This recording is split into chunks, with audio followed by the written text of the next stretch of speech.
Right now on Morning News Now, ceasefire shattered, breaking overnight, explosions across Gaza as Israel launches a series of airstrikes, killing hundreds, according to Palestinian officials, in its deadliest campaign since a fragile ceasefire deal with Hamas. Now Israel's prime minister vowing more military action. We have the latest. Also today, a consequential call between President Trump and Russian President Vladimir Putin.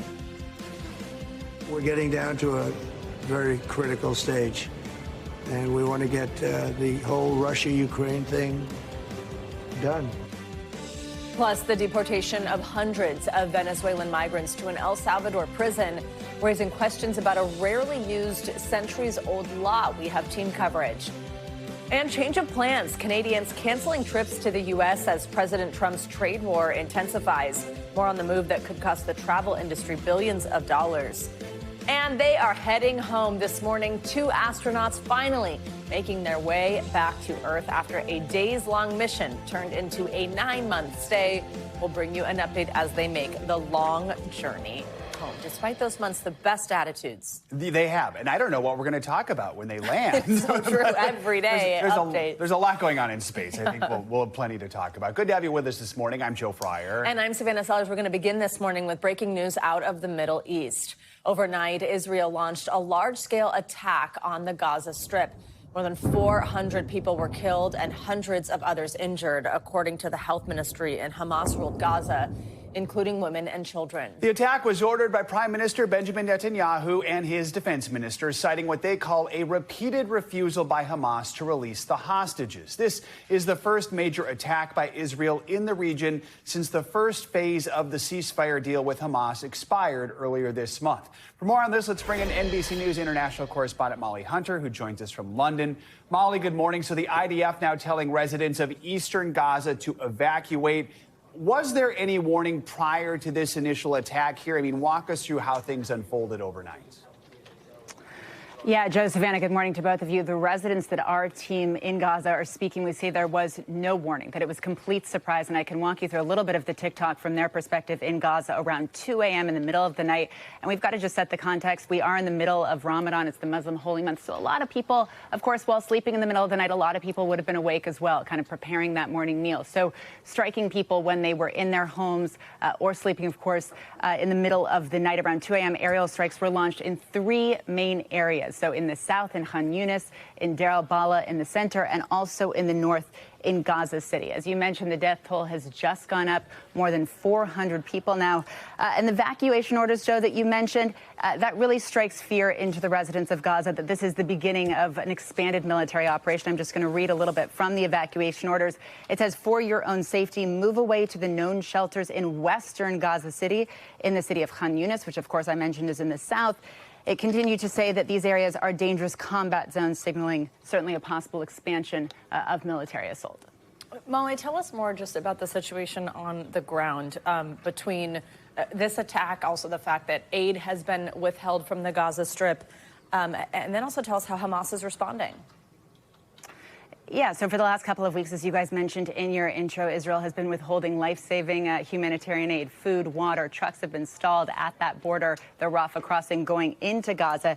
So when we talk about the shattering of the ceasefire, I think it's really important to give our audience the context that last night, while a fierce resumption of military attacks and military strikes that Israel unleashed on those 3 areas of Gaza, this wasn't the moment the ceasefire collapsed or broke down, that the withholding of life-saving aid for the last couple of weeks has already signaled certainly the demise of these ceasefire talks as these talks stalled. Now, there have been no retaliatory rockets fired from Hamas. We've been watching very, very closely. Lots of statements, though, from various Hamas officials this morning. You guys, one senior Hamas official, though, says that Israel's strikes were essentially a, quote, death sentence for the hostages still being held captive in Hamas. And you see this video playing out on your screen right now. You see all of those body bags. And we've been talking to international organizations on the ground as well, like Oxfam, for example, operating on the ground in Gaza, who says very quickly overnight the hospitals were once again overwhelmed. And you see this video, emergency responders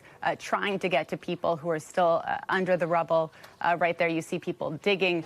Now, Hamas says that 400, and they don't distinguish between combatants and civilians, includes a lot of women and children. And Molly, of course, one of the primary questions right now is why. What are we learning about Israel's motives behind this attack?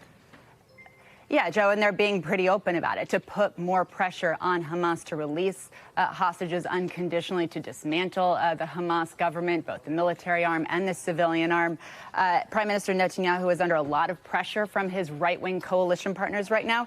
And in order for the war to end, from that perspective, from the right-wing coalition partners in his government, Hamas must be dismantled. Hamas has suggested, you guys, in these stalled talks that it is willing to possibly dismantle the civilian arm, but not its military arm. And that is a real sticking point, I think, for people in Gaza.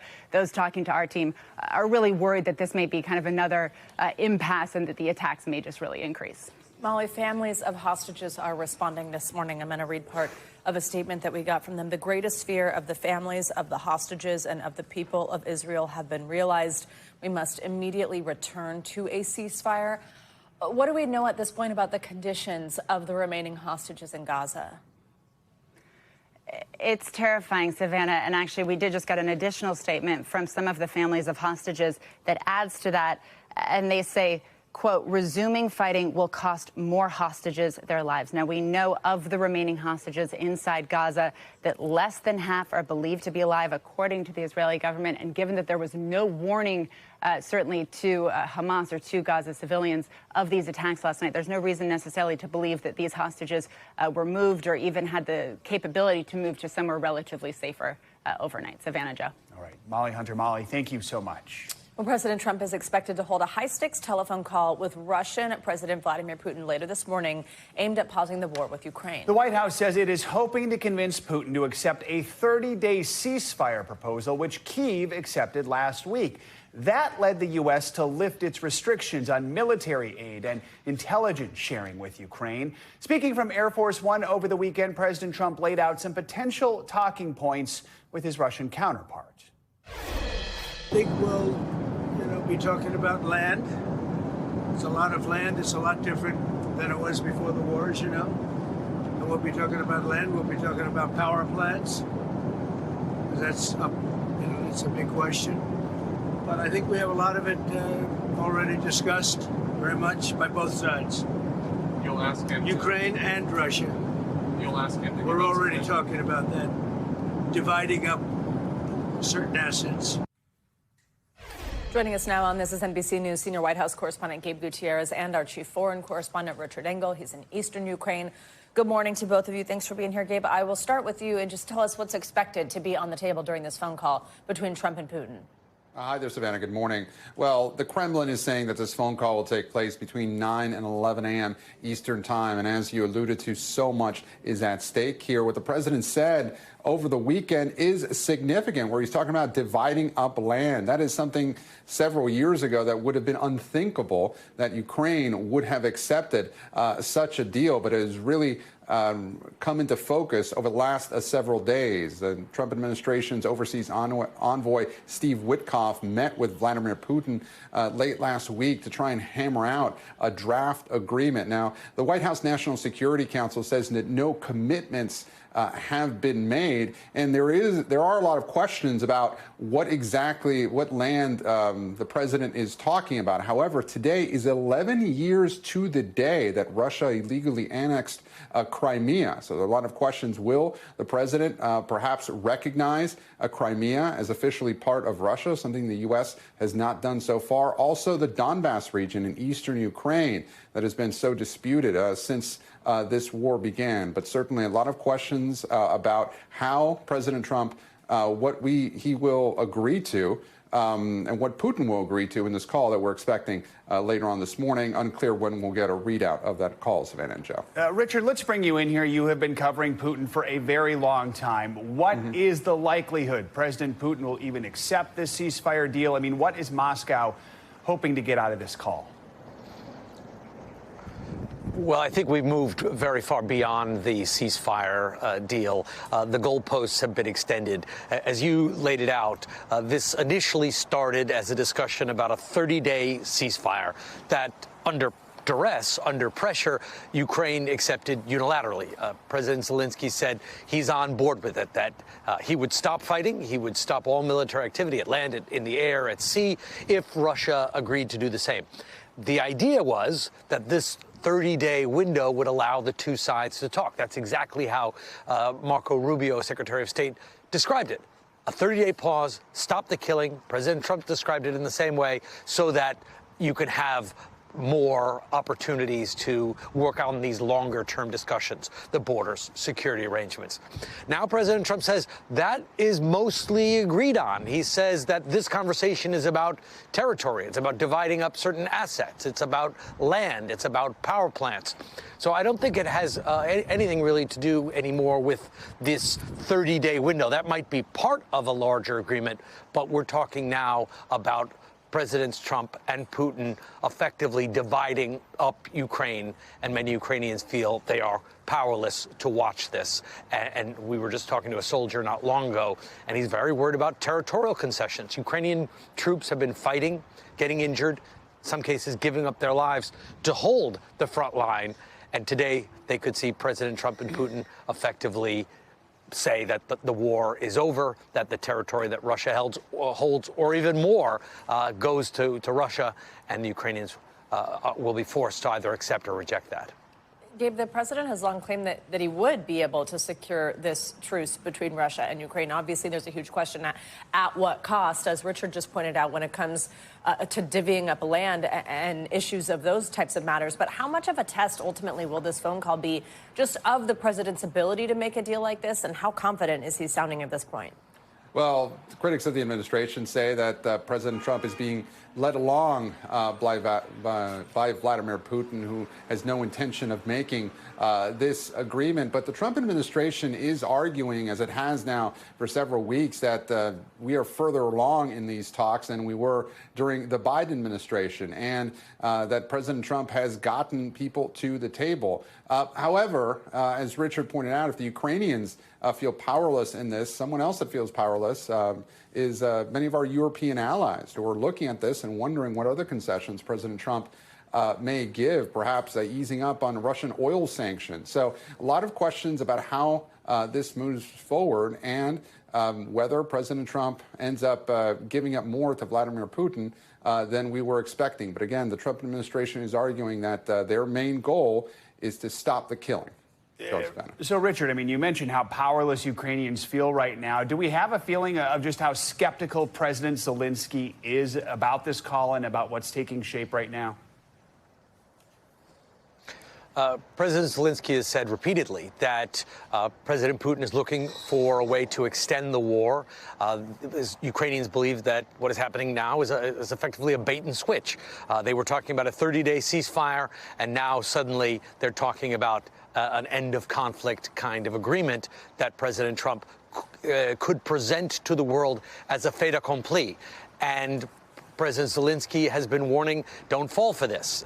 We need to hold the line. He's worried that President Trump will sign what used to be called a separate peace with Ukraine, leaving Europe struggling to respond. So there is a concern in Ukraine that this is not how the peace process was supposed to go. President Zelensky thought he would be in a much stronger position than he is right now. All right, Richard, Gabe, thank you both very much. A federal judge is pressing the Trump administration to explain why it apparently ignored a court order that temporarily paused deportations under the Alien Enemies Act. It was a tense hearing yesterday. District Judge James Boasberg asked the Justice Department why it refused to provide key information about flights that were carrying hundreds of Venezuelan migrants to El Salvador over the weekend. He summed up the administration's failure to comply as essentially, quote, "We don't care, we'll do what we want." The hearing comes after Judge Boasberg had directed any planes carrying deportees to return to the U.S. on Saturday, telling the DOJ, quote, "This is something that you need to make sure is complied with immediately." Well, following yesterday's hearing, the ACLU, which preemptively sued the administration over the expected use of that Alien Enemies Act, said it was concerned about the government's apparent failure to recognize the judge's authority. Our position is even more clear at this point. We had serious concerns going into the day that the government violated a federal court order. Today did nothing to dispel it. If anything, it reinforced that our view that the government may very well have violated this order, perhaps even knowingly violated. So you mentioned that Alien Enemies Act. That's what this case centers on, the Trump administration's use of this 18th century wartime law to deport people it claims are part of the Venezuelan gang Tren de Aragua. Even though the U.S. is not involved in a declared war, another hearing is scheduled for Friday. NBC News legal analyst Danny Savalos is here once again to help us break it all down. So the big question is the timeline of these deportation flights and whether they continued after the judge had ordered them to stop. The DOJ says, quote, "We believe that we've complied with the order." The sort of question of whether it was the oral order from the judge versus the written order from the judge, that seems to be what the judge is taking issue with here, right? Most of the time, judges issue written orders, but a lot of times they'll just say words from the bench, and then the transcript kind of becomes the order. And that's why I think there's a little confusion here. But when you look at the transcript, the judge said, "Let me be clear. Planes that have already landed and disembarked their passengers, I can't order them to come back. I don't have jurisdiction over them." In a way, he set the parameters himself. And it would seem that planes that are still in the air would be covered by the order because of what the judge said on the transcript. He clarified exactly what he meant. I think that's going to be problematic for the administration. The administration can say, well, we're only going to reveal certain things because of national security concerns. But here's the thing, Joe, and I know you know this. In modern times, it is very easy to find data about when a plane took off, when a plane landed, when a plane made a turn, when a plane was in the air, and when a plane was on the ground. Forgive the crudity of my model, but this is a plane in the air, and this is a plane on the ground. And that's what the plaintiffs in this case, I think, have wisely pressed on is, hey, if you're saying these things, we're going to need some data. And they're going to make the government put up or shut up. Part of the government's argument for not sharing some of this is they're saying it would be a national security concern to do so. What do you make of that argument?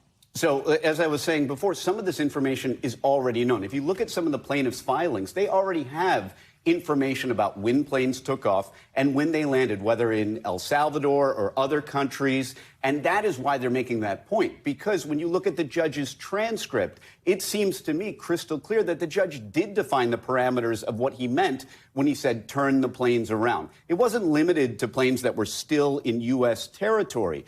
It was limited, it appears, to planes that were still under U.S. control and in the air, because the judge says from the bench, look, I'm not talking about planes that have landed and the passengers are off. So those are out. A plane in the air, presumably, is still in. Clearly, there are some serious concerns here about whether the administration is violating a court order. I assume this has to go higher up the ladder. I mean, what is next in this process? Yes, exactly. I mean, it's already making its move to the Court of Appeals. But here's a thorny issue, Joe. If the administration did violate the order and they're in contempt, who's held in contempt? Do you hold the pilots in contempt? Do you hold the president in contempt? Can you even hold the president in contempt? Do you hold the Secretary of State? We're getting into a My Lai, Nuremberg, I was ordered to do it scenario here. So who ultimately is responsible? All right, we'll see what happens. Thank you so much, Danny. Appreciate it.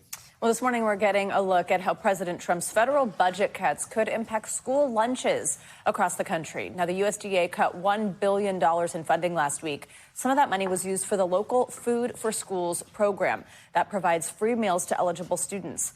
NBC News correspondent Aaron McLaughlin reports that those free meals could be in jeopardy.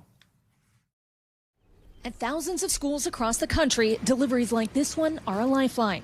It's butternut squash grown just miles away, brought directly to the Chicopee High School cafeteria, where 2/3 of the students are eligible for a free meal. There's no healthier food than local food, straight from your local farmer. Melanie Wilk is the district's director of food service. Children who eat healthier food will be healthier and learn more. Exactly.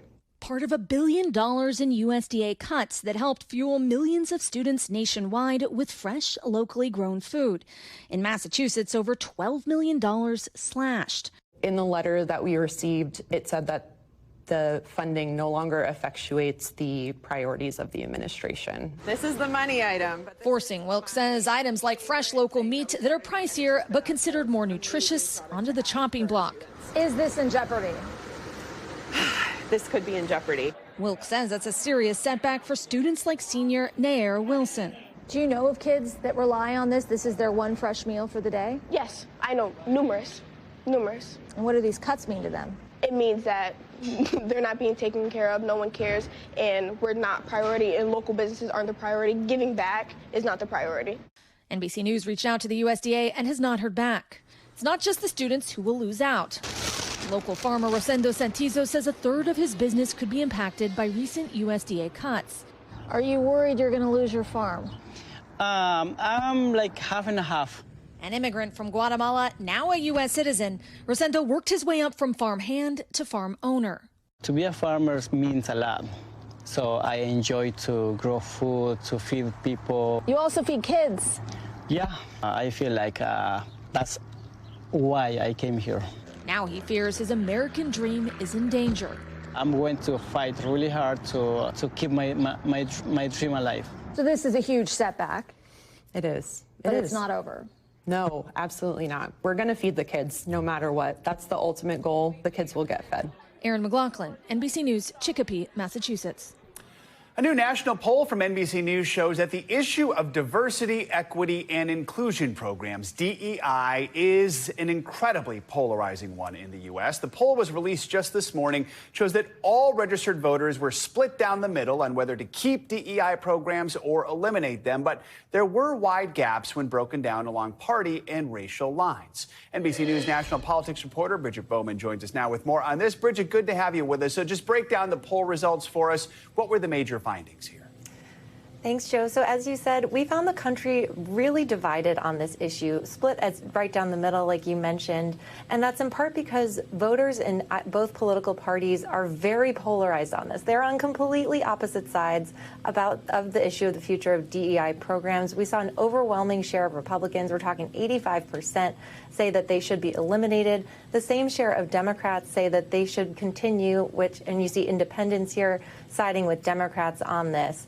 And we also saw that the groups of voters that make up President Trump's political base, talking about men without college degrees, self-described MAGA Republicans, self-described conservatives, have more intense negative views about DEI programs, which, as one of our pollsters pointed out, it really underscores that President Trump's actions here to try to dismantle federal DEI programs is really playing to his political base. And as you see here, a pretty even divide between positive and negative feelings, with a share of voters saying they feel neutrally about it, which again just underscores how deeply divided voters are on this. Yeah, let's go a little deeper into those issues of race or gender. How do feelings about DEI programs differ when you look at race or gender?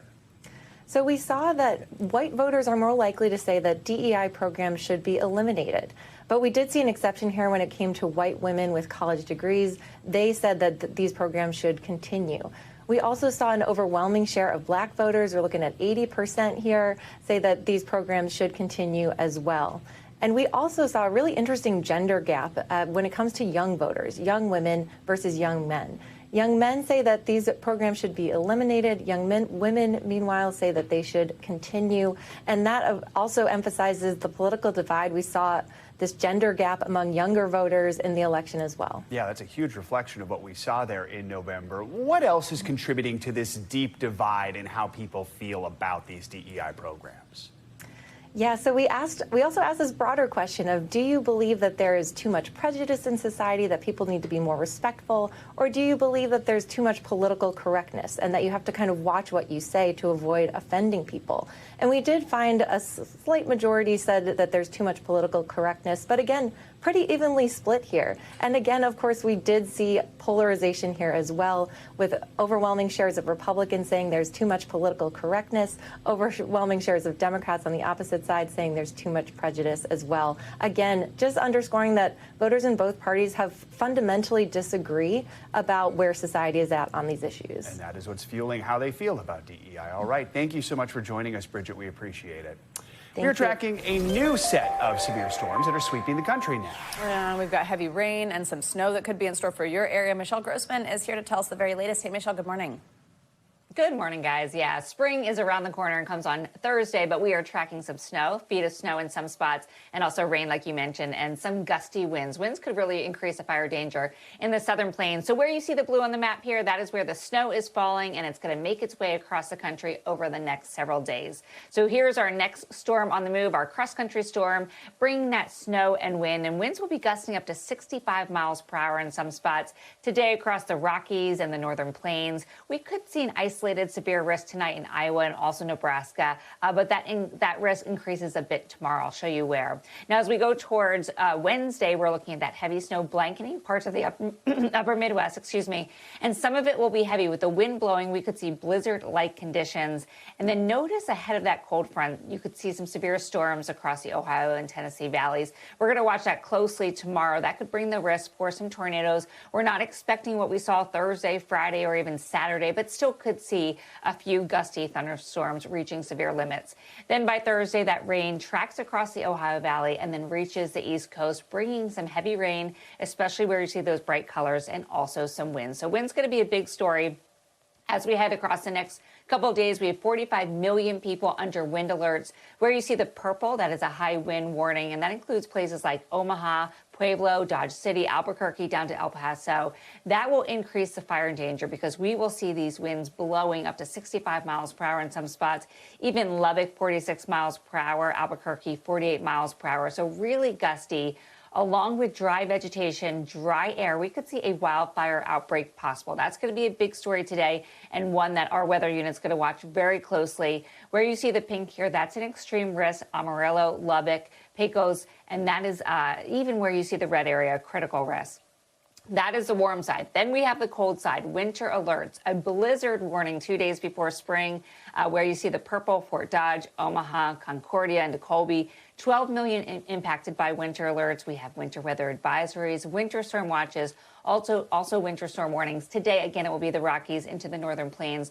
Tomorrow, the upper Midwest into the central plains. And this is what it looks like. Guys, we're going to see feet of snow in some spots, locally 12 inches, especially where you see this pink area. So spring has not sprung yet, but officially comes on Thursday. Back to you. Tell them that. Yeah, for real. Yeah. Thanks, Michelle. Thank you. All right, much more to come here on Morning News Now. Later this hour, back to Earth. 2 astronauts making the long journey home after 9 months in space. We're going to bring you the latest on what'll happen after they touch down. But at first, major developments in the search for an American college student missing in the Caribbean and the person who may have last seen her alive. Stay with us.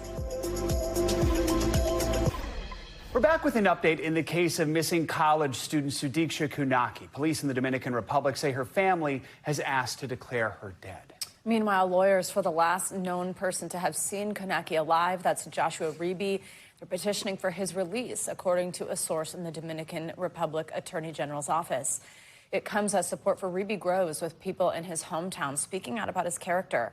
NBC News correspondent Jesse Kirsch has more. Police say Joshua Reeby was with Sudiksha Kunaki just before she vanished in Punta Cana. The 22-year-old from Iowa is fighting for his freedom. A source in the Dominican Republic Attorney General's office tells NBC News Reeby's lawyers have filed a petition that's normally used to argue for release from detention. Police say no suspects have been identified, but Reeby's lawyers say his passport has been confiscated and he has been confined to the hotel since the investigation began.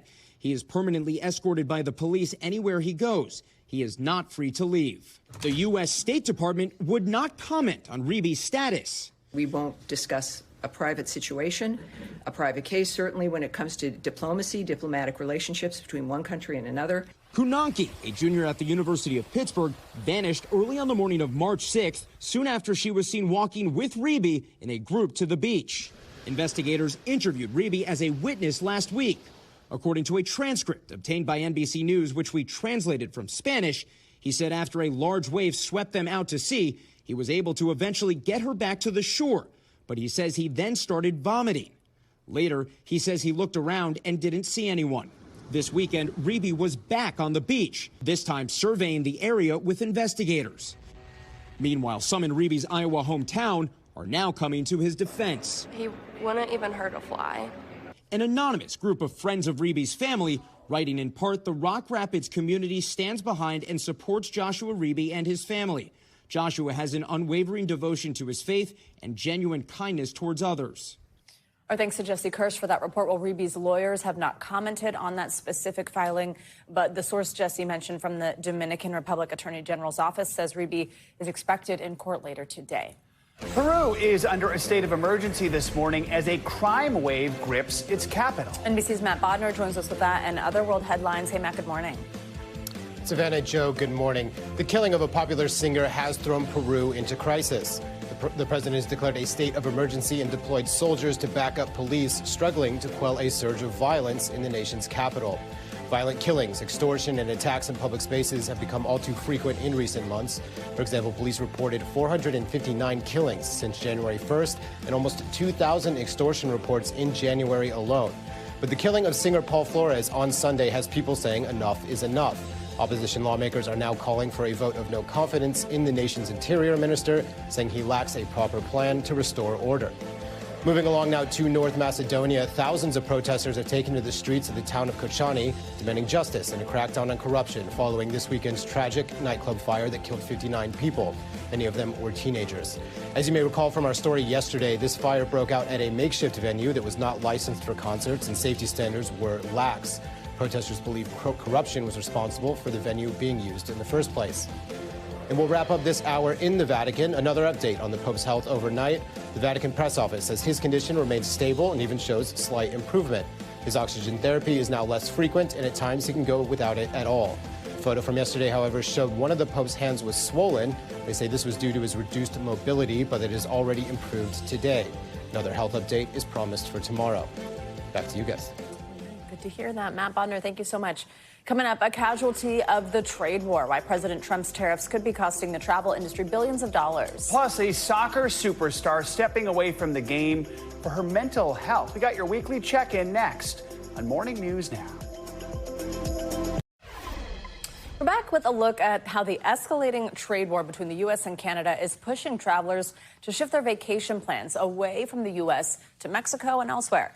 Look at some numbers here. According to a survey last week, 59% of Canadians said they're less likely to visit the U.S. in 2025. And more than a third of Canadians with U.S. travel plans had already canceled them. Travel expert for Going, Katie Nastro, joins us with more on this. Hey, Katie, good morning. Thanks for being here. So what impact just have you seen on travel to the U.S. since President Trump imposed these tariffs on some of our big trade partners? Is there really a significant change in attitudes towards just traveling to the U.S. for vacation? Yeah, look, Savannah, the numbers don't lie.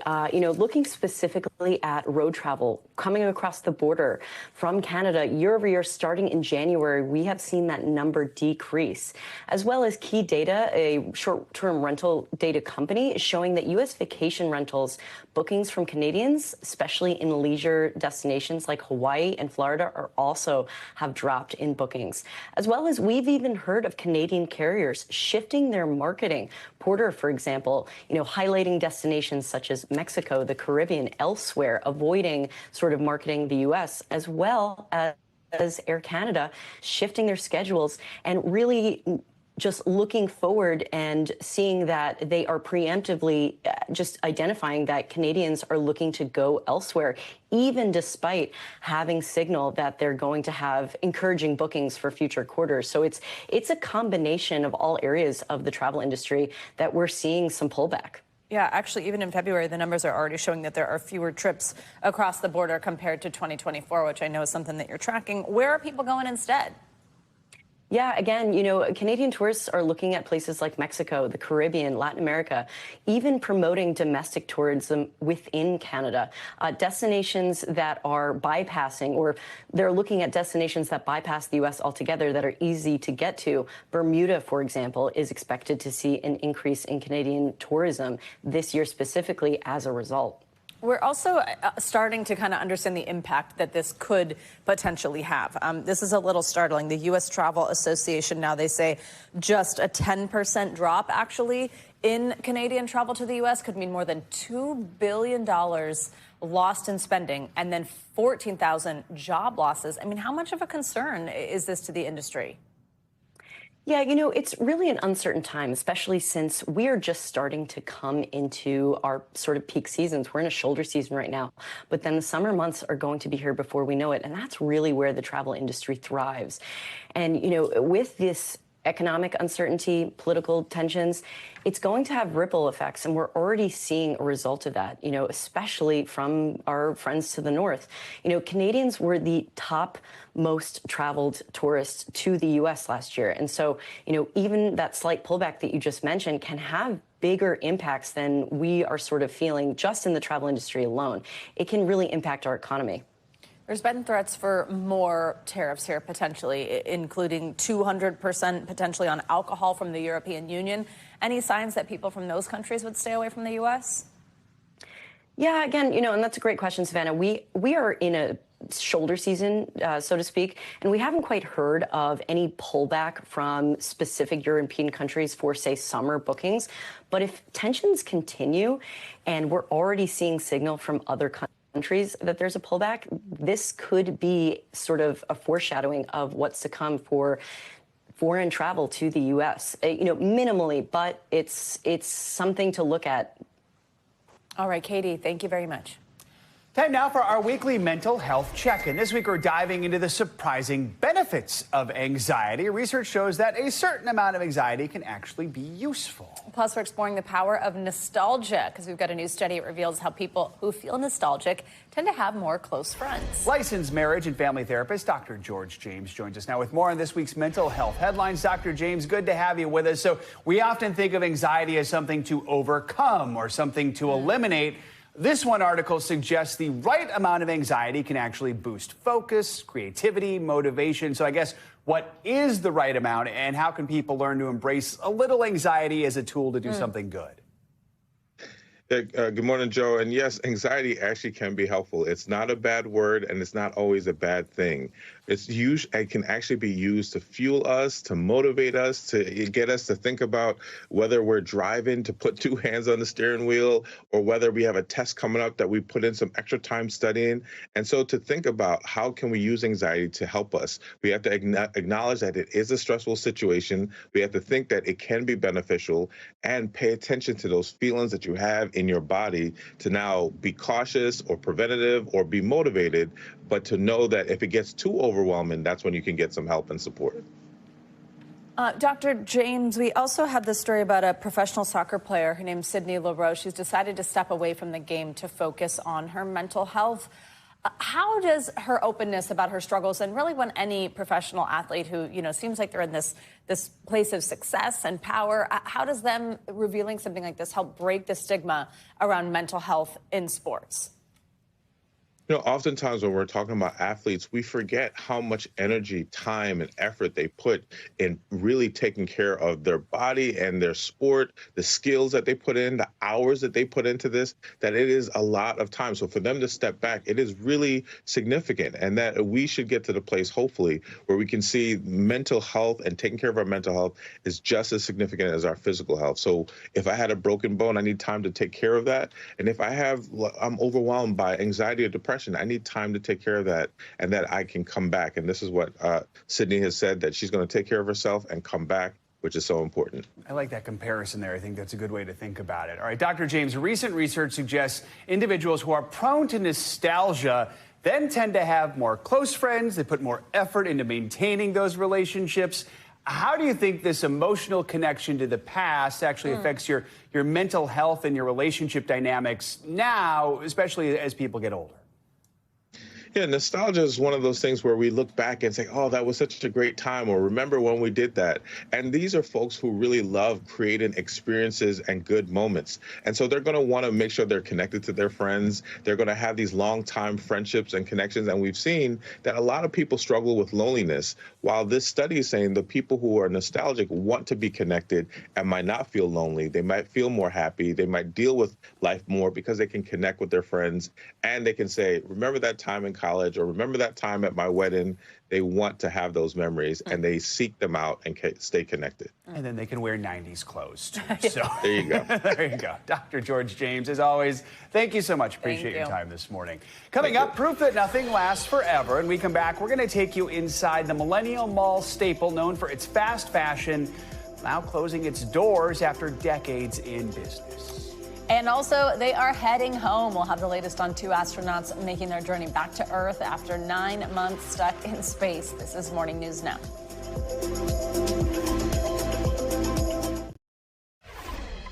Welcome back. Some people are calling it the end of an era. Fast fashion retailer Forever 21 filed for bankruptcy on Sunday for the second time, but now it's set to shutter all of its U.S. stores.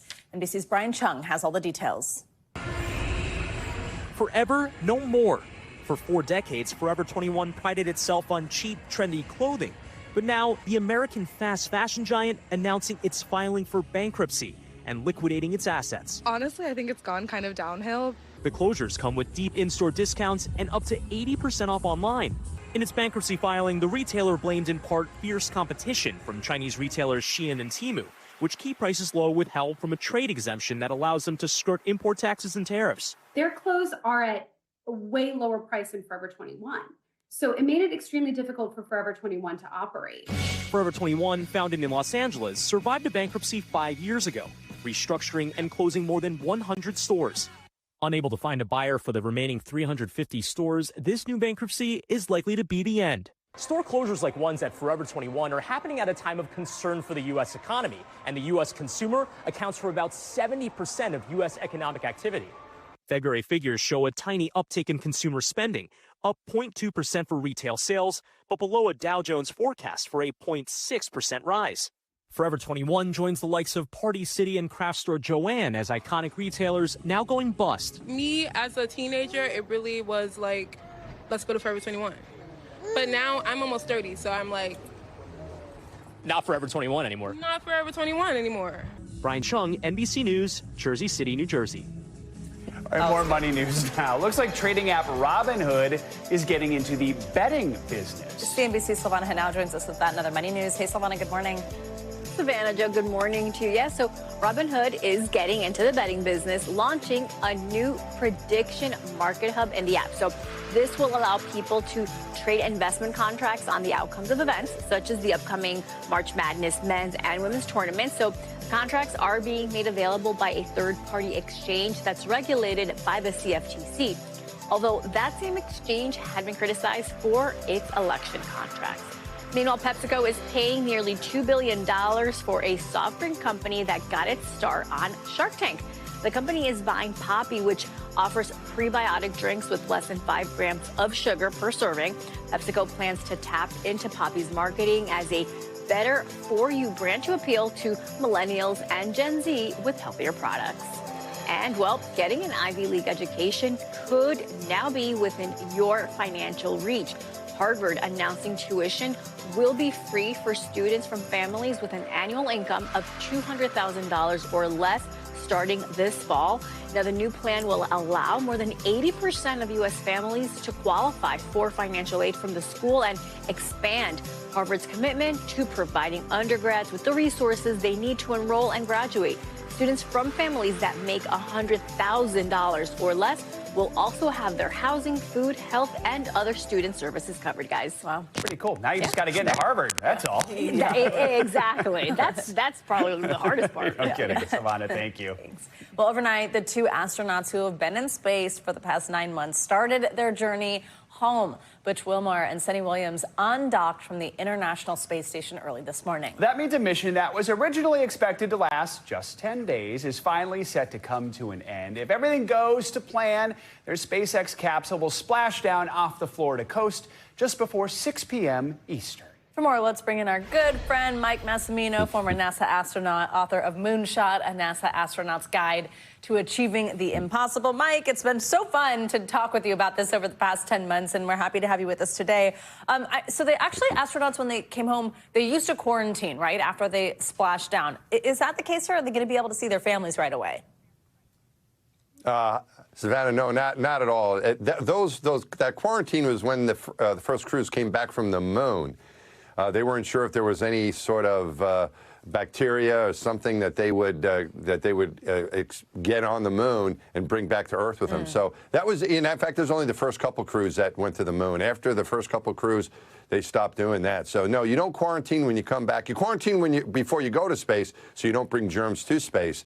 But no, they're going to get reunited with their families almost immediately. So let's talk about one of the biggest adjustments they will have to make, and that's getting used to gravity after nearly a year without it.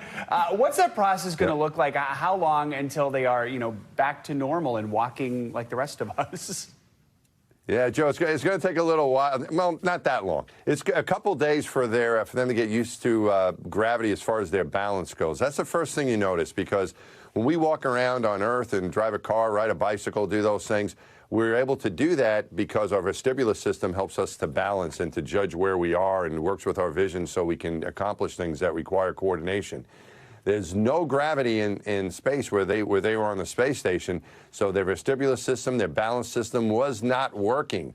Now they get back to Earth and it gets spun up again. It's like your gyroscope gets spun up again. It's really hard to walk a straight line. One of the tests they do is they blindfold the astronauts and they have them cross their arms and see if they can walk. They won't be able to walk a straight line. They want to see how bad it is. It's kind of interesting to see that little experiment happen. Wow. But after a couple of days, they get used to it again. And they're able to fly an airplane and drive a car, but that won't happen for the first couple of days. It's really weird. I remember taking my shoes and socks off for the first time, getting back to Earth, and I was like, "What is that under my feet?" Oh yeah, it's the ground. So they're gonna have to get used to all that again. That is fascinating. What was the toughest part for you readjusting? What might be tough for them? Well, I was only up for 2 weeks, which was a good amount of time, but not like 8 months. I think the physical part of it was fairly easy in my situation. Is be careful for a couple of days. Your spine elongates when you're in space, and so it settles back down when you're back to Earth. So you got to be careful. You want to see your kids. And on my first flight, especially, my kids were little, and I wanted to pick them up and hold them. And they told you, yeah, you're not supposed to do that. They warn you because you're not supposed to pick up anything. I did it anyway, of course. But you got to be careful lifting things. You got to be careful with anything that requires balance or coordination for a couple days. And then you got to adjust to Earth. In space, they went through a lot of challenges. Yeah, everything. Well, not the people. I miss the people. What I really missed was crowds, and I missed the weather and the wind and, things like that you miss, and you're grateful to have them when you're back here on Earth. It's amazing how much you miss that stuff. But just your regular problems here on Earth, dealing with home repair, that was something that, I didn't have to worry about. And I got home and there were shingles missing from the garage roof. It's like, what happened? So, you got to get used to it. Pros and cons. What went Pros down? and cons. Earth's not that easy, folks, so. What do you think, how is this changing how NASA approaches missions since they went up there and missions going forward? Are we seeing any changes? I don't really think so, Joe. The reason I say that is that before I was an astronaut and while I was an astronaut in the years since, I don't think their decision process, the way they make decisions, has changed very much. And for NASA, it is always two criteria. Whenever we made decisions on things, it's always two criteria. The first one, the most important one in human spaceflight, is the safety of the crew. You do not compromise safety of the crew. And that is why Butch and Sonny did not come back on the Starliner. They didn't feel comfortable about having them return on the Starliner. Number two is mission objectives, getting the mission done. And that is why Butch and Sonny remained on orbit to join the Crew 8 crew that came up and be part of those expeditions, because they didn't want the science to be interrupted, the operations of the space station, the logistics of spacecraft coming and going, and all that. They wanted that to continue, because that's the next objective. So it's safety, and then it's mission objective. And that's what happens when you live a life of in service, whether you're in the military or, if you're a journalist or if you're a first responder, you're part of something that's bigger than you, and sometimes the mission objective oversees our personal desires. Oh, all right. I wonder, though, if any part of them was like, oh, thank God. Yeah. It's been a while. Mike Massimino, thanks so much. It's been fun to talk to you through this whole thing. And, of course, NBC News Now will carry The Landing live. You can watch today at 5:30 p.m. Eastern. All right.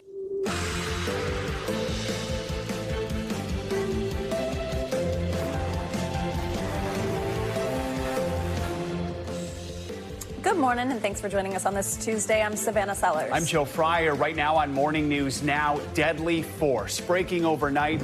Israel launching its most lethal attack on Gaza since agreeing to the ceasefire deal with Hamas. That deal now appears to be on the brink. This morning, strikes killing more than 400 people, according to Gaza's health ministry. Israel's Prime Minister Netanyahu saying his country would act with increasing military force from now on. We're going to bring you the latest. One-on-one, a high-stakes phone call between President Trump and his Russian counterpart, Vladimir Putin, set for this morning. The future of the war in Ukraine front and center. But will Moscow entertain a deal that could bring an end to years of destruction, at least for now? Plus, retail ruse, some savvy new shopping scams are targeting consumers online with lookalike ads that promise major discounts at some of your favorite retailers. But if you click, it could cost you. How you can spot the fakes, keep your money right. And game on. Baseball finally returns this morning. A sizzling overseas series pitting the Chicago Cubs against the reigning World Series champs, the LA Dodgers. We're going to take you to Tokyo with an inside look at all the action and excitement ahead of opening day here in the States. I can't believe it's almost time for baseball here in America. So much sports news right now. Best time of year. All right. We start this morning with Gazans digging through the rubble after Israel launched an aggressive wave of airstrikes on the region overnight. This is the first major attack on Gaza since Israel reached that ceasefire agreement with Hamas earlier this year. More than 400 people were killed and hundreds of others injured, according to the health ministry in Hamas-ruled Gaza. NBC News correspondent Matt Bradley is in Tel Aviv with the latest. Hey, Matt, good morning. Yeah, it's a massive development after the U.S. spent so much time negotiating that fragile ceasefire. And the Israelis say they're striking Hamas militant targets, whereas the Palestinian health authorities in Gaza, which is ruled by Hamas, say that well more than 400 people have already been killed. Today, war has returned to the Gaza Strip. Hours after Israel resumed strikes across the enclave, now the fragile ceasefire and hostage deal negotiated by the U.S. shattered. Israel's defense minister said, quote, "We resumed fighting in Gaza due to Hamas's refusal to release the hostages and threats to Israelis." Adding, if Hamas does not release all the hostages, the gates of hell will open in Gaza, and Hamas murderers and rapists will face the IDF with unprecedented force. Rescue workers reported attacks on homes and camps. The IDF saying it's targeting military commanders and infrastructure. The U.S. has engaged in unprecedented diplomacy to reach a ceasefire to the war that began after Hamas's attacks on October 7th, 2023, including reaching out directly to the group specifically to broker the release of the American hostages. But there have been yawning gaps between Hamas and the Israelis. The White House saying overnight that Israel consulted them before resuming the strikes. And as President Trump has made it clear, all those who seek to terrorize not just Israel, but also the United States of America will see a price to pay. All hell will break loose. The fate of the hostages in question. About 59 are thought to remain in the Gaza Strip, but Israel's government believes about 35 of those are dead. Among the remaining hostages are one living American, 21-year-old Israeli-American soldier Edan Alexander. This morning, the hostage families speaking out against the renewed strikes, saying the greatest fear of the families, of the hostages, and of the people of Israel has been realized. The window for saving our loved ones is closing. Now, the Israelis have made it very clear that they are going to continue these strikes. It looks as though they have a plan about who and what they're targeting. So it looks as though those sky-high casualties that we've already seen are going to be increasing throughout the days, possibly weeks. All right, Matt, thank you. For more on this, let's bring in NBC News military analyst Colonel Jack Jacobs. Colonel, good to have you with us this morning. Just what's your initial reaction to this large-scale attack? What is this going to mean for the region?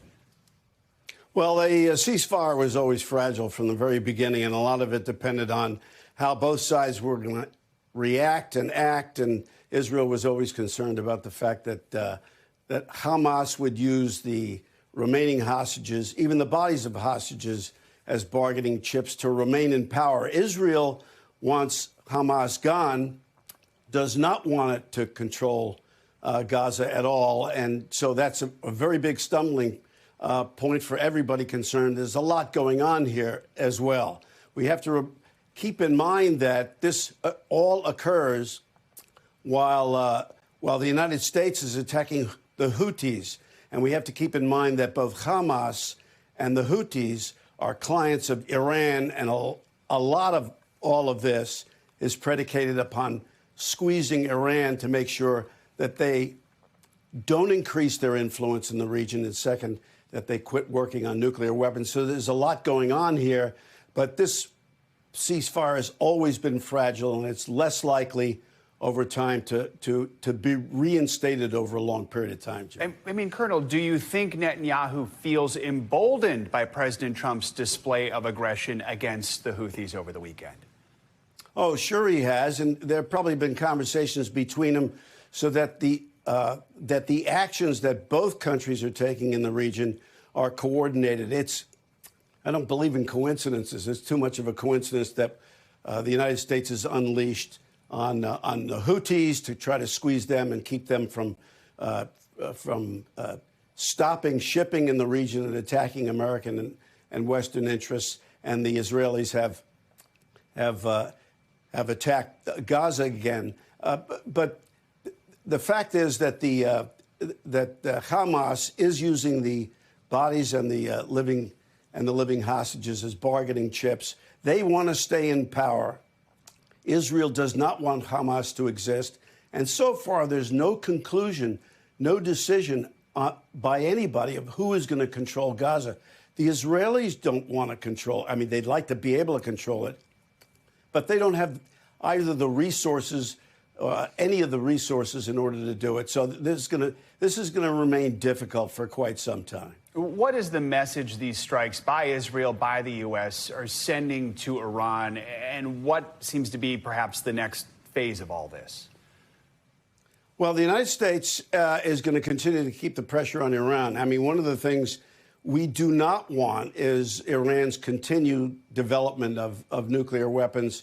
That would be a danger to absolutely everybody. There's going to continue to be diplomacy, too. I mean, Trump has mentioned the possibility of renegotiating an arrangement with Iran, but neither the United States nor anybody in the West has any illusions about whether or not any agreement with Iran is going to result in something long-standing without a great deal of supervision. So that's a long way off. In the meantime, Iran is continuing to press its advantage in the region, and so there's going to continue to be some violence. All right. Colonel Jack Jacobs, we appreciate your time and expertise as always. Thank you so much. This morning, President Trump is expected to hold an important phone call with Russian President Vladimir Putin, and the war with Ukraine is on the agenda. The president will be aiming to persuade his Russian counterpart to accept the 30-day ceasefire proposal Kyiv agreed to last week. NBC News Chief International Correspondent Keir Simmons has more from Western Russia. Hi, Keir, good morning. Hey there, good morning to you. Here in Russia, the Kremlin says this call could happen as soon as an hour's time and describes it as just one call among many. President Trump, on the other hand, says many elements and many agreements have already been agreed to, and that will raise alarm bells in Ukraine and many European capitals. This morning, President Trump gearing up for today's high-stakes call with Russia's President Putin. Trump striking a confident tone yesterday. We're going to see if we can work a peace agreement, a ceasefire and peace, and I think we'll be able to do it. Putin says he supports the idea of a ceasefire, but his conditions have included guarantees Ukraine will disarm and not join an alliance, which would leave Ukraine vulnerable, Kyiv says. And the White House is talking one-on-one with Russia about Ukrainian territory and assets. Zelensky last night accusing Putin of prolonging the war to gain more concessions. Saying for a week now, Putin has been unable to muster a simple yes. Just this week in Kursk, Russia has seized back land. And this morning, for the first time, NBC News reached scarred Russian territory once held by Ukraine. Thousands died on both sides, Ukraine losing a valuable bargaining chip. This remains of an American Humvee is as far as the Ukrainians got. For 7 months, they held hundreds of miles of territory in that direction. It was all for nothing. Vladimir, who didn't want us to use his last name, is a Russian military volunteer. Ukrainians have destroyed Russian villages. Russians have destroyed many Ukrainian villages. Do you think there should be a ceasefire now? Every war is terrible, he says. We don't need this. The US doesn't need it. Ukraine doesn't need it. But there are, despite that sentiment, many, many challenges. One example, a talk today, this week, that the Zaporizhzhia nuclear plant that is in Ukraine could stay within the jurisdiction of Russia. That would be both complex and deeply, deeply controversial, Savannah. All right, Keir, thank you very much. Well, let's bring in former U.S. Ambassador to Ukraine and Senior Director of Atlantic Council's Eurasia Center, John Erbst. Ambassador, good morning. Always great to have you with us. First, just do you think President Trump will be able to convince President Putin to accept this ceasefire proposal? No. Putin wants to continue the war. He doesn't want to annoy Trump, so he says he loves the proposal. He thinks Trump is a genius. But there are just these nuances which need to be worked out. And those nuances contain unacceptable conditions, like essentially the disarming of Ukraine, like no to the deployment of European troops to Ukraine, which is President Trump's idea. Putin is stringing Trump along. President Trump has brought up these issues like land, Ukraine's power plants, saying they'd be up for discussion in this call, talking about dividing up certain assets. How do you interpret that? Well, look, Trump said from the beginning, even before he became president, that the peace would involve major compromises about both Ukraine and Russia. Ukraine would have to compromise on territory. Ukraine would have to compromise on NATO membership. Russia would have to accept European troops deployed to Ukraine, and also the arming of Ukraine. Zelensky, while not specific about details, has said he's willing to talk about territorial compromise. The Russians have rejected absolutely the deployment of European troops, arming of Ukraine as part of any ceasefire deal. And again, while Putin says he likes Trump's ideas, he's unwilling to agree now where the Ukrainians have. Again, Putin is trying, without annoying Trump, to continue the war in Ukraine, which is very much against Trump's own interests and, of course, the United States' national interests. If you're Ukraine right now, if you're Zelensky, even though we know that this 30-day ceasefire proposal has been accepted on their end, sort of under duress with the lack of military assistance and intelligence, how do you feel about this conversation going on today? Do you have any trust, any confidence that your best interests are being considered? I think Zelensky is very concerned. I think America's NATO allies are very concerned. I think Americans who care about the American national interest are concerned. Having said that, Trump has said he wants to have a peace which is stable. And if he were to agree to Russian conditions which do not permit Ukraine to defend itself and do not permit the United States or our European allies to send troops to defend Ukraine, in case Russia breaches a ceasefire, Trump, in fact, is guaranteeing an unstable peace that enables Putin to gobble up Ukraine. And Trump would then look like a world-class putz. And I don't think he wants to do that, although we're not clear about what he wants to do right now. And that's, I say that with sadness. It's not good for the United States, and it's dreadful for Ukraine. Ambassador, we appreciate your time, as always. Thank you very much. The Trump administration is facing new scrutiny from a federal judge over its deportation of hundreds of alleged Venezuelan gang members. NBC News Chief White House correspondent Peter Alexander reports on how the administration is responding to claims that it ignored a court order. Peter, good morning.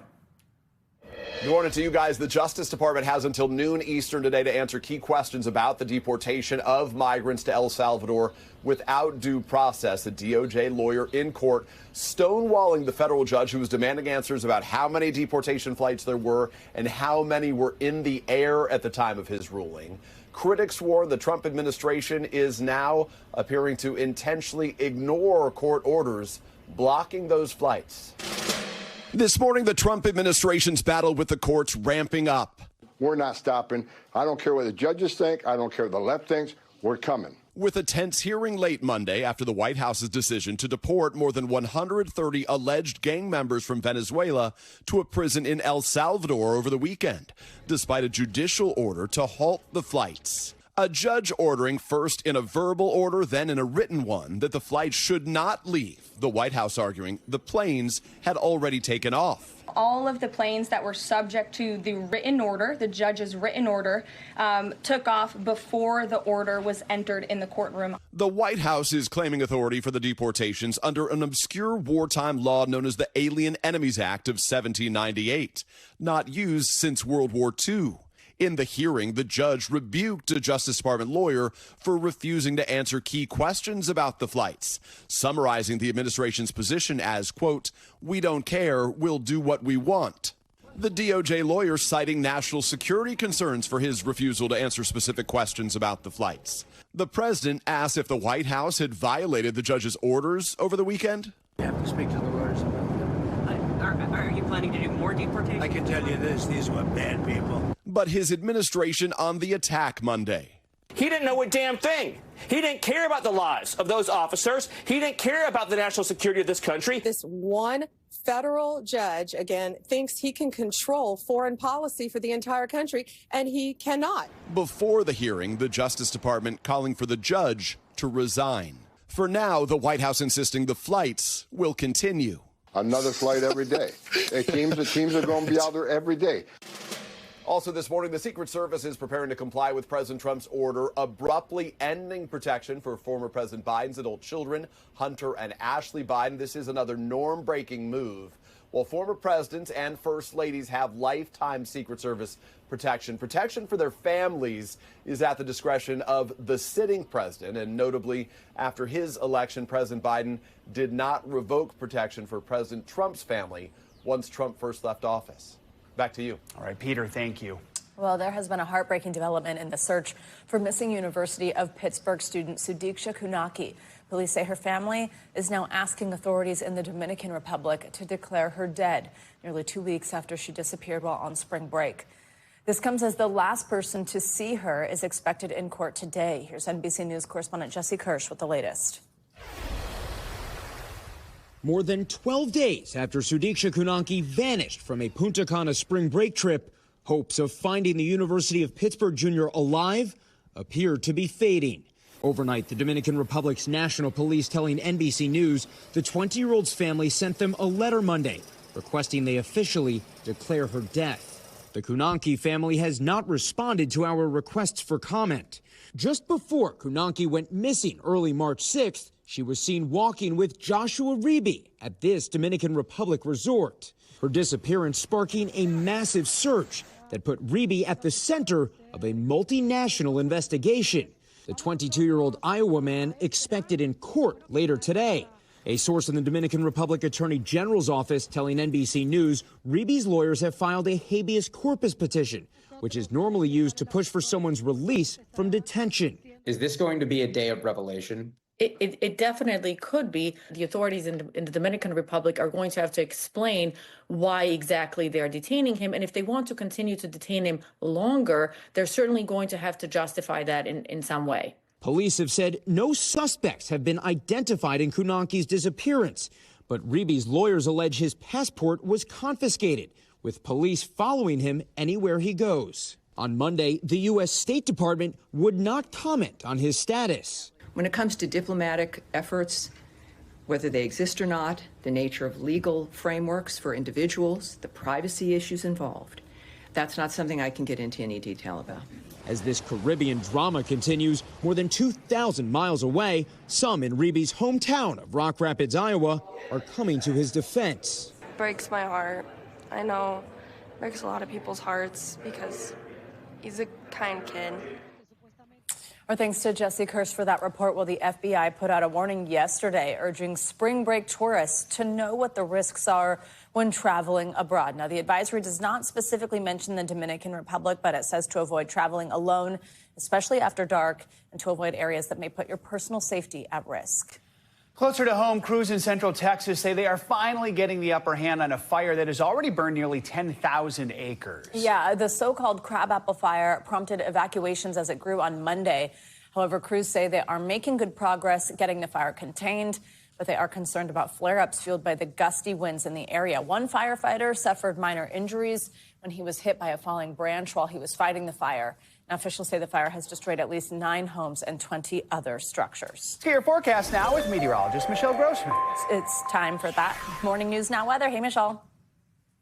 Hey, good morning, guys. And unfortunately, we're going to be watching the fire risk increase once again today to extremely critical levels in portions of Texas and also New Mexico. Winds will be really gusty, gusting up to 65 miles per hour in some spots. It's really dry, so that combo is going to increase that fire threat once again, something we're going to watch very closely today. Now, we're also watching a winter storm. It's bringing snow to the Rockies today, the northern plains tomorrow into the upper Midwest, and the central plains. So we kind of have this dividing line where that front is. Warm highs out ahead of it, really warm, and then behind it, we're feeling winter-like. The East Coast looking really good today from New England to the Mid-Atlantic down to the Southeast. Lots of sunshine with temperatures in the 60s and 70s, near 80 degrees in parts of Florida. Winds, that will be a big story today, and that will fuel the increase in fire. 45 million people impacted by wind alerts. We have wind advisories in the blue. The darker blue is your high wind watch and a high wind warning from Omaha to Pueblo, Dodge City, Amarillo, El Paso under a high wind warning. And this is why we're going to see those winds gusting 30, 40, 50, even 60 miles per hour. Some spots could see winds over 65 miles per hour. Look at Dodge City through tomorrow, 61 miles per hour. Now, we're going to see some snow falling as well. So we're going to see blizzard-like conditions. That is tomorrow. But for today, watching the possibility of a wildfire outbreak and also could see some dust storms. We saw that last week. That is really dangerous because they sort of just pop up and really reduce visibility. So that's something along with the fire threat that we're watching today. Winter alerts for 9 million people through the Rockies into the Central Plains, the upper Midwest, up to 12 million. And we do have a blizzard warning where you see the purple because those winds will be gusting, and that's going to reduce visibilities tomorrow there as well. Now, we're talking over a foot of snow in some spots. Where you see the pink, that is the highest amount. So sort of a strip with those darker blues, the purples into the pinks, and that will be your highest amounts at the highest elevations. Now, we have the warm side. That is a severe weather threat. We're not expecting what we saw Thursday, Friday, even Saturday, but we are looking at the chance for some storms in Iowa that could produce some hail up to an inch, winds gusting up to 60 miles per hour. The tornado risk is low, but it's not zero. Notice tomorrow it increases. Oh, I don't have that graphic in there. I don't know why, but it increases to 12 million people. It increases in real estate as well. So we're talking the Ohio Valley into the Tennessee valleys tomorrow. Now, there is that temperature divide. Guys, look back behind this front. We're looking at temperatures 40s, 30s, and out ahead of it, very summer, like 92 degrees today in Del Rio. And, Joe, this is for you. Minneapolis today, we're looking at temperatures in the 50s. By tomorrow, dropping into the 30s. So a roller coaster as we go throughout the next couple of days. So there will be tank tops today. I can guarantee you that. Ahead of Always got a personal Joe forecast. What's going down in Minnesota? I love it. It's more of a fashion forecast. But yeah. Thanks, Michelle. It's the Appreciate best. it. Thank you. Well, overnight, astronauts Butch Wilmore and Sunny Williams, whose 10-day mission in space turned into more than a 9-month stay, made a huge step on their journey home. Yeah, they climbed into the capsule they're using to return to Earth and separated from the ISS. Now, they are just hours away from splashdown off the Florida coast. NBC News senior correspondent Tom Costello has all the exciting details. Yeah, that's right. While most of us were sleeping, Butch and Sunny were undocking from the International Space Station, a place they have called home since June of last year. And now we are just hours away from their long-awaited return to planet Earth. All hooks are open. And undocking confirmed. This is the moment astronauts Butch Wilmore and Sunny Williams and the world have been waiting for. Sunny Williams and Butch Wilmore begin their belated trip home. After 286 days in space, Sunny and Butch bid farewell before departing from the International Space Station with fellow Crew 9 team members, astronaut Nick Hague and cosmonaut Alexander Gorbanov. Their SpaceX Dragon capsule undocking just after 1 a.m. Eastern. Crew 9's going home. NASA SpaceX Crew 9 now en route for splashdown in the Gulf along the coast of Florida, 5:57 p.m. Eastern Time. I spoke with former NASA astronaut Mike Massimino. When you come back through the Earth's atmosphere and you splash down, what is the physical effect, the physical toll on the astronaut's body? First thing you notice, Tom, is the onset of gravity. You feel very heavy, even picking up a pen or moving around because you've been floating so much. You sure feel that when you're coming back. Butch and Sunny's extended stay has been a first in space exploration. Never before has a 10-day test flight turned into a 9-month-plus mission. We came up prepared to stay long, even though we planned to stay short. That's what we do in human spaceflight. Only 5 NASA astronauts have ever spent more consecutive days in orbit than these two. Obviously, we're excited to get Crew 9 back, and I know Butch and Sonny are excited to come back. And then we'll celebrate, when they're ready. As for the pair, the hardest part, they say, has been the impact on their families back on Earth. We left our families a little while ago. My daughter's, I'm going to miss most of her senior year in high school, my youngest daughter. And my oldest daughter's a sophomore at East Texas Baptist University. A special homecoming now just hours away.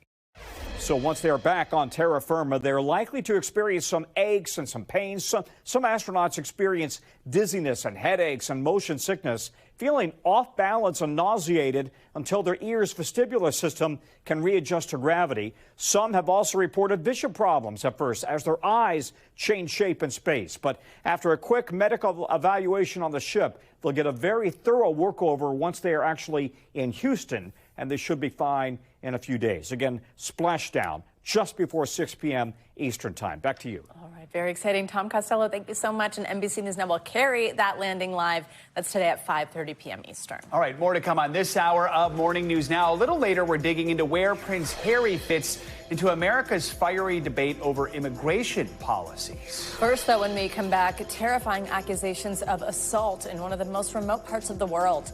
The violent alleged incidents on a base in Antarctica. Those stories and more up next. You're back with a terrifying story from one of the most remote places on Earth. A member of a 10-person crew on a South African base in Antarctica is accused of physical and sexual violence against multiple teammates. NBC's Danielle Hamamdjian has the details. A South African research team based in Antarctica, almost completely cut off from the world, now allegedly facing a threat from within. In an email obtained by the Sunday Times of South Africa, one of the 10 team members describing one colleague physically attacking another, threatening to kill them, and sexually assaulting a different colleague. According to the Sunday Times, the email says there's now an environment of fear and intimidation on the base. The crew member writing, "It is imperative that immediate action is taken to ensure the safety of all employees." South Africa's Department of Forestry, Fisheries and the Environment confirming to the outlet it has launched an investigation. NBC News has not independently verified the email. The team is living at the Sinai 4 research base, roughly 2,700 miles from the southern tip of South Africa. The crew is slated to spend 15 months on the base, conducting research that includes climate monitoring, atmospheric studies, and geological surveys, according to the program's website. Over the winter, they live mostly in isolation, with travel nearly impossible due to weather conditions. Basically, it's down to the team on the ice. They've got to sort themselves out, because once the winter starts, effectively you are completely isolated.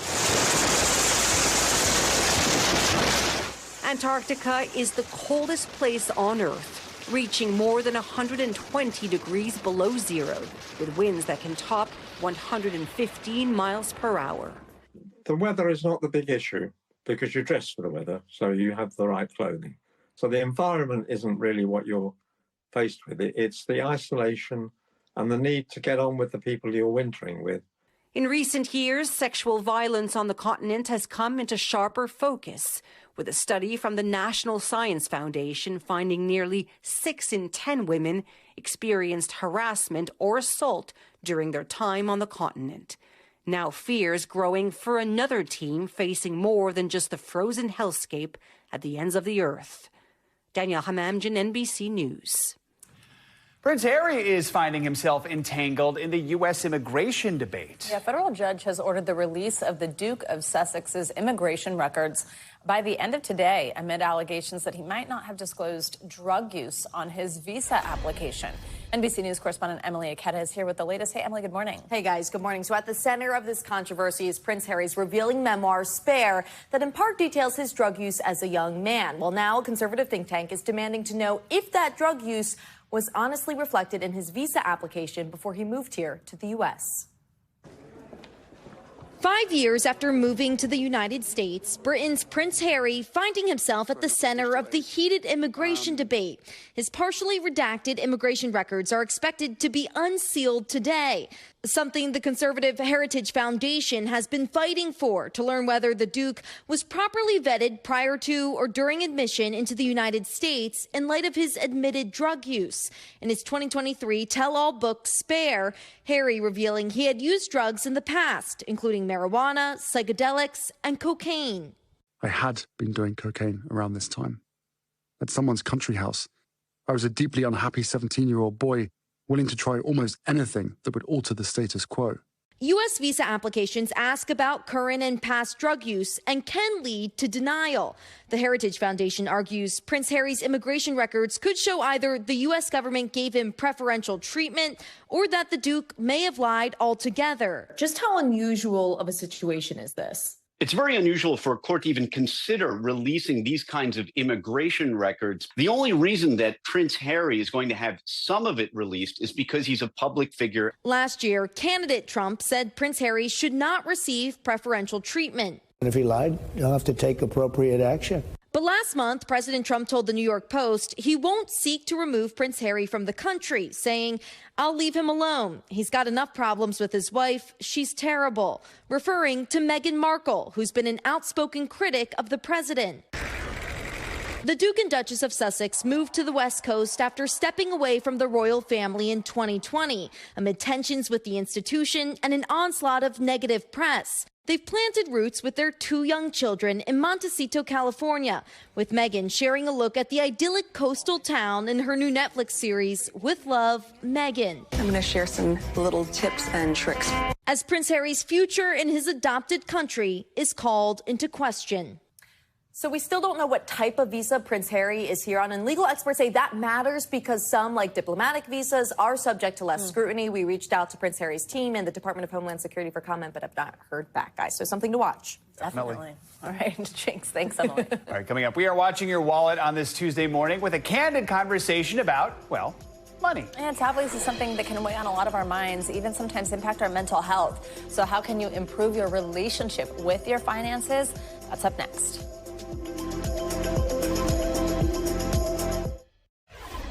All right, we're back with a candid conversation about money. Now, it's not something a lot of people like to talk about. In fact, one recent survey found 77% of Americans report feeling anxious about their financial situation. More than half feel that finances control their lives. Well, our next guest is hoping to change that. Lewis Howes, he's the host of The School of Greatness, which is one of the top podcasts in the country.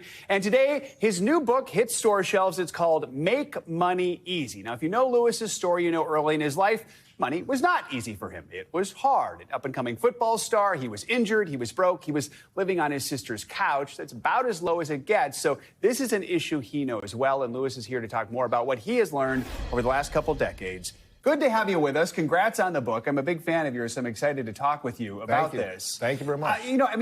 You've written books about how to develop a mindset. You've written books about masculinity. Why was it this time you decided to focus on money? Well, I think because I started out feeling very insecure with money. I didn't understand the concept of money. I didn't have any money, and I didn't want to feel that pain and suffering. And as I started to grow my podcast over the last 12 years, so many people came to me struggling with money questions, money problems.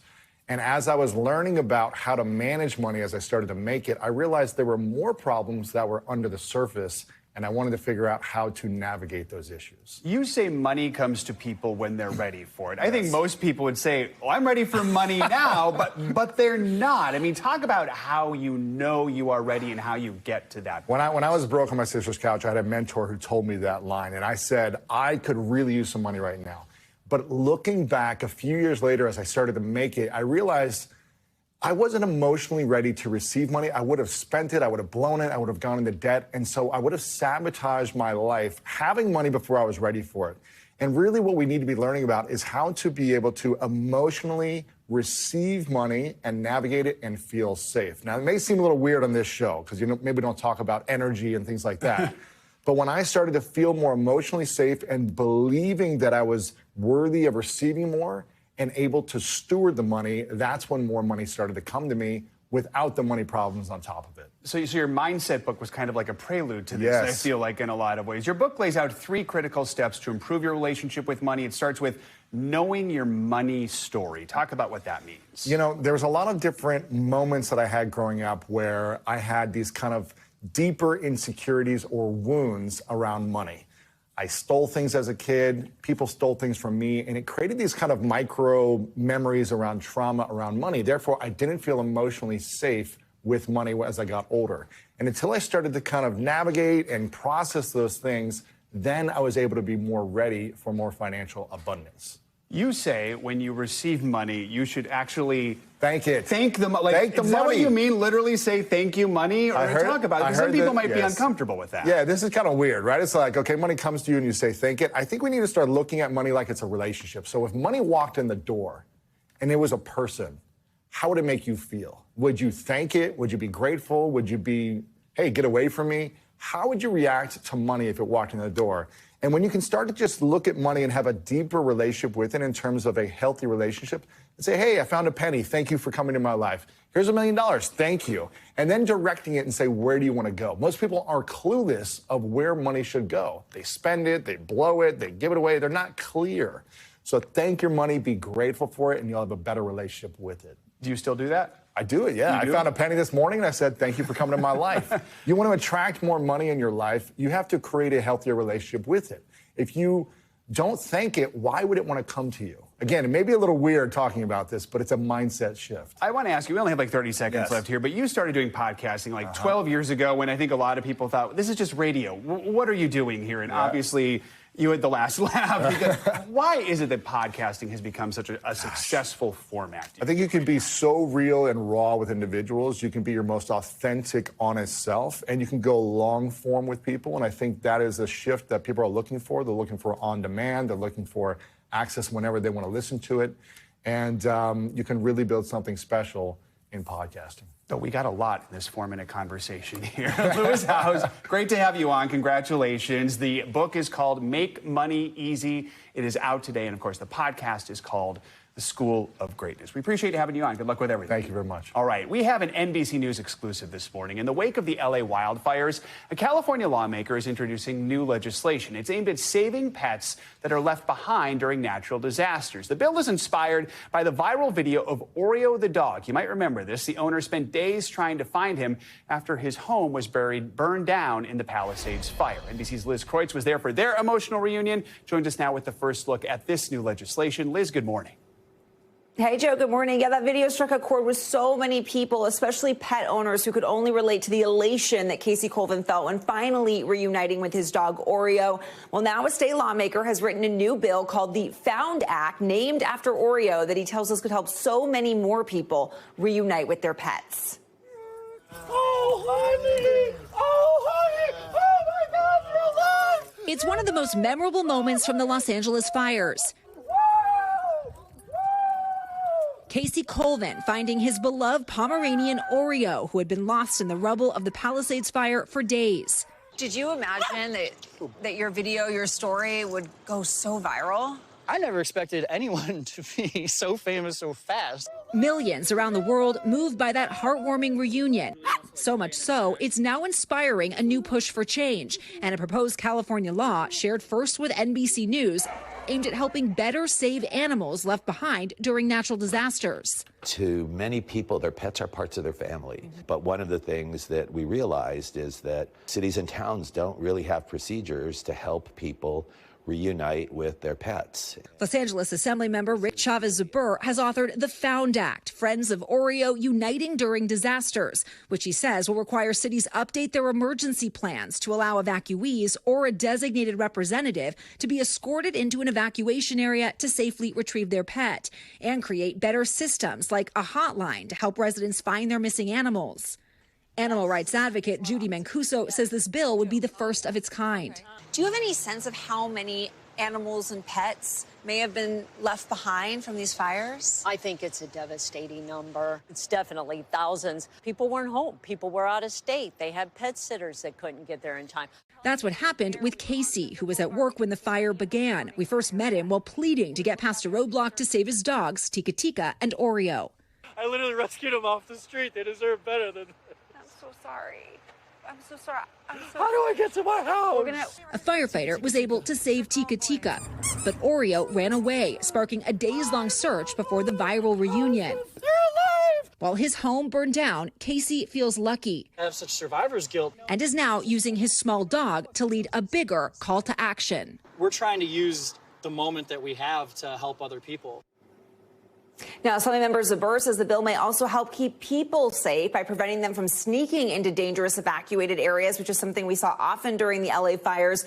The proposed law will now work its way through the legislative process here in California. Casey says he hopes to testify alongside Oreo at the state capitol next month.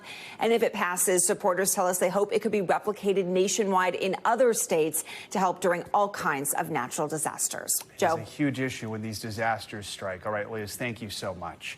Coming up, the retail ruse that's duping even the savviest of shoppers this morning. After the break, we're on the lookout for fake ads touting big deals at some of your favorite stores. But if you click, well, it could cost you. How you can spot them and keep shopping safely. Next.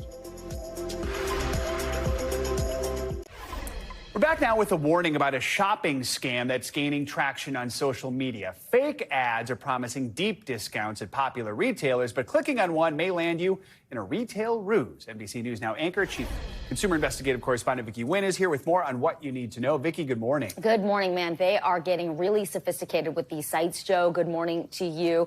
In your rush to snag a good deal, you may not realize that the site is bogus. It happens to tens of thousands of people each year, and the Better Business Bureau is fielding new complaints every day. So here's how you can spot the scam.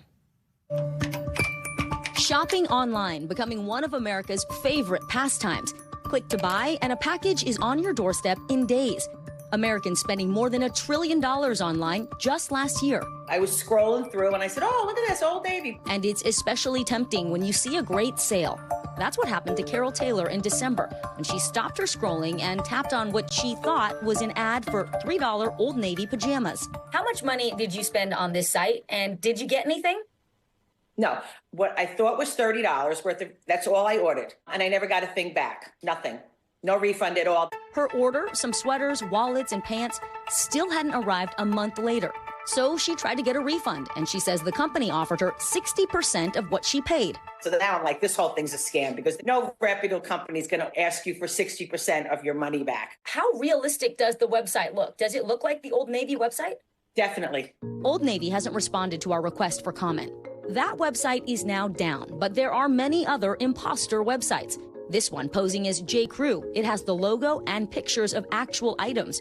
And this is one of many pretending to be fabrics outlet Joanne, prompting the real Joanne to put up this notice warning about fake websites. Consumers also reporting scams impersonating companies like Ann Taylor, Big Lots, and Dick's Sporting Goods, according to the Better Business Bureau. How popular are these scams? I think this is one of the fastest growing problems online in terms of cybersecurity. Yoav Karen's the CEO of Brand Shield, a company that protects brands from imposter scams. For some of the brands that we protect, we take down thousands of scam websites and social media accounts every year. And these scams are on the rise. New data from the FTC shows last year, U.S. consumers lost $144 million to business imposter scams they connected with on social media. Karen says just one click can get you into trouble. Some of these websites might have malware on them. That malware might actually infiltrate your system and then create even worse problems. So how can you spot a scam? The Better Business Bureau says double check the URL. Go straight to the official website instead of clicking on ad links, and use a credit card instead of a debit card for online purchases. They have extra fraud protection. All important steps so you can shop safely.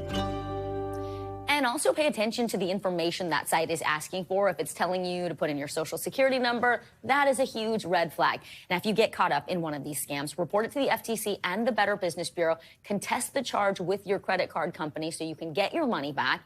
And, of course, request a replacement card. They usually send that automatically anyway. Yeah. But a good idea to also consider freezing your credit because you don't know if these scammers have access to other personal information and might be trying to steal your identity even further. Just in case. Some of those were pretty convincing looking, so it is a reminder. You got to be very careful. Totally. With AI, these sites are getting so good, Joe. All right. Thank you so much. Speaking of AI, OpenAI is getting ready to test a new feature that is going to integrate apps with ChatGPT. NBC's Silvana Henao has that and some other money news. Silvana, good morning. Hey, Joe, good morning. Yes, so OpenAI will soon start testing a way for business customers to connect apps such as Slack and Google Drive to ChatGPT.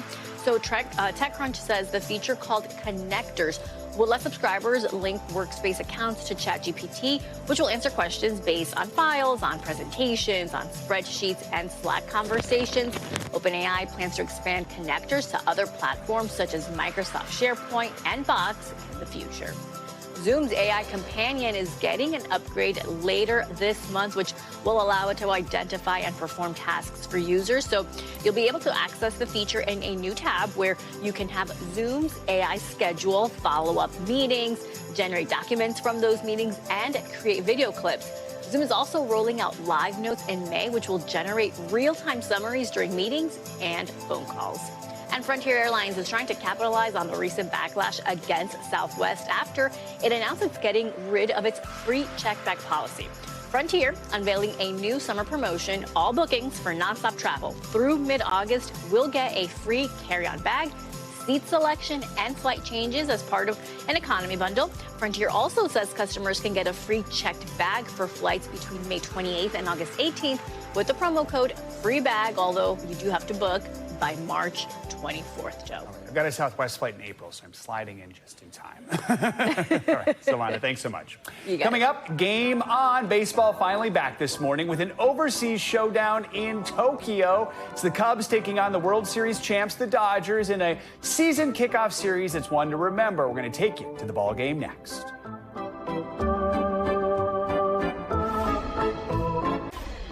We're back, and so is America's favorite pastime, which has found its way to Japan this morning. The Tokyo Series opener for the MLB kicked off at the Tokyo Dome with the reigning champs, the LA Dodgers, taking on the Chicago Cubs. NBC News international correspondent Janice Mackey-Freyer joins us from Tokyo with more on the excitement. Janice, good morning. Good morning, Joe. Game one is in the books, and the Major League Baseball season is officially underway. People here were pretty stoked to see the LA Dodgers beat the Chicago Cubs, not only because Japan loves baseball, but never before have two Japanese pitchers been on the mound, and so many top players in the lineup, including Shohei Ohtani. The arrival of spring means blossoms and baseball. Let's go, Dodgers! And this year's Major League debut is happening far away from the U.S. in Tokyo, where the LA Dodgers and Chicago Cubs are playing two official games, a newer MLB tradition as America's pastime seeks a wider international audience.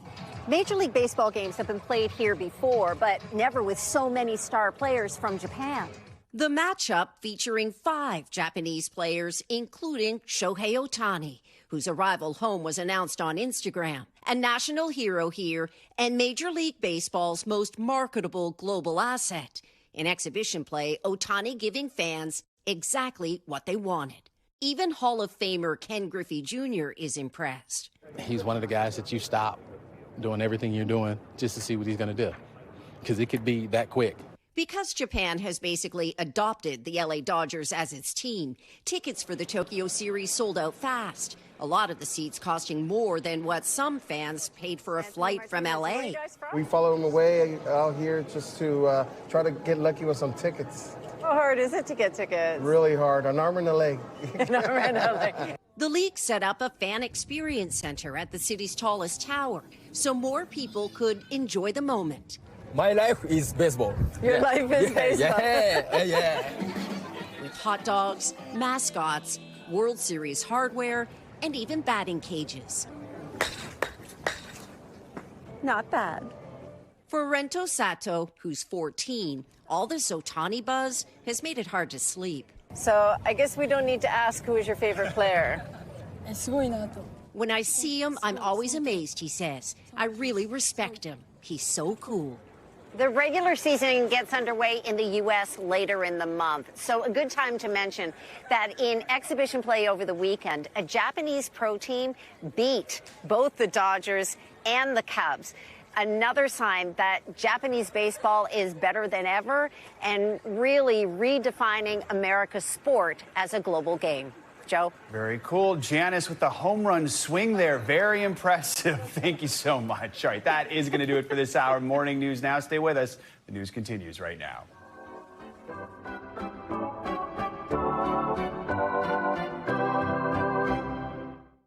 Thanks for watching. Stay updated about breaking news and top stories on the NBC News app or follow us on social media.